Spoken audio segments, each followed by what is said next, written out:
Hello, you welcome back to my YouTube channel.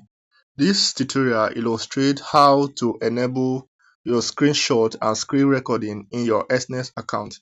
There's a feature that prevents you from making screenshots and to screen record your activities on your Exness. So this tutorial will guide you on how to turn it off and you'll be able to make screenshot and screen record your account. Now, once you open your account this way, before I proceed, if this tutorial is helpful, do not forget to like, subscribe, and share. So now once you open your Exness account this way, you proceed and you click on your profile icon below. So now once you tap on your profile, as you can see, this account is fully verified. You now proceed and you click on the settings icon at the top.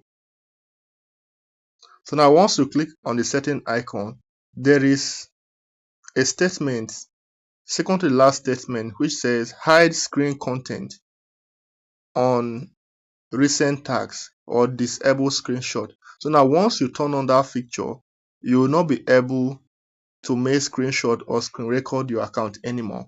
I turn it off for the sake of this tutorial. So now once you turn it off this way, you can make screenshot and screen record your activities on Exness. So if this is helpful, do not forget to like, subscribe, and share this video. Thank you.